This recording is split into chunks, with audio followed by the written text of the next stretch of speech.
Un silence s'abattit sur l'assemblée. Renuka, le visage pâle, regarda son fils, Parashurama, dans les yeux.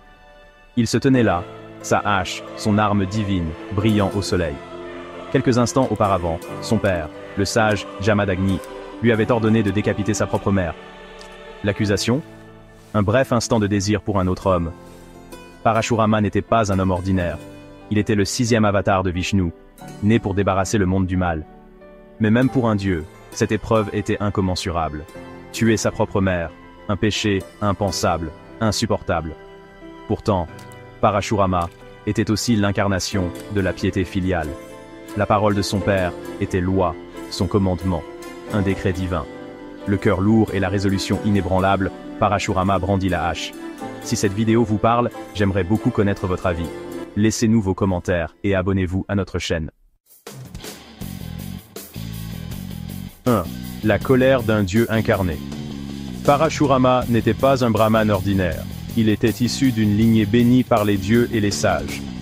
Son père, Jamadagni, descendait du grand sage Bhrigu. Sa mère, Renuka, était la fille du roi Prasenjit. Sa naissance était ordonnée, son destin prédestiné. L'incident avec sa mère fut un tournant. Cela a allumé un feu en lui, une rage contre l'injustice. Il jura de débarrasser le monde de la tyrannie des Kshatriyas, ces guerriers qui abusaient de leur pouvoir.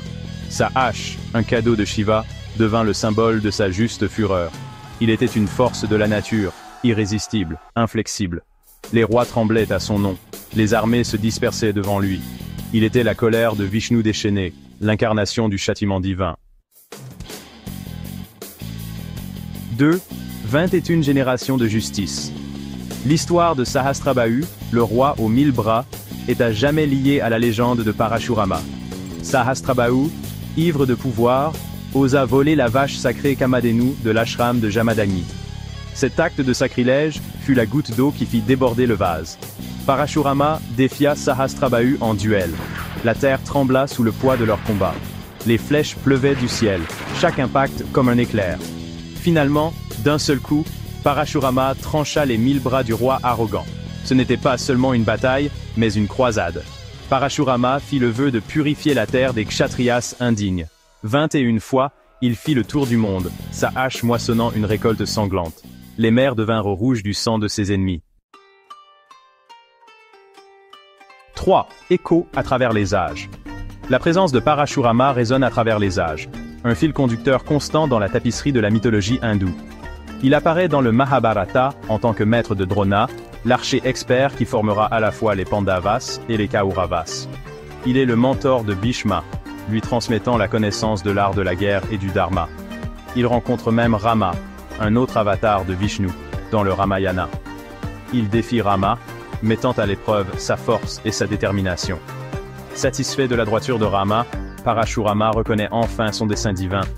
Son histoire témoigne de la nature cyclique du temps, du flux et du reflux du dharma et de l'adharma. Il nous rappelle que même les dieux descendent pour remettre les choses en ordre, pour restaurer l'équilibre du monde. 4. Le gourou attend. Aujourd'hui, on pense que Parashurama est en profonde méditation, attendant son acte final dans le drame cosmique. Il est destiné à être le gourou de Kalki, le 10e avatar de Vishnu, qui apparaîtra à la fin du Kali Yuga, l'âge des ténèbres actuel. Parashurama incarne la rage et la résolution nécessaires pour affronter le mal. Il est un symbole du dharma inébranlable, un rappel que l'injustice ne prévaudra pas.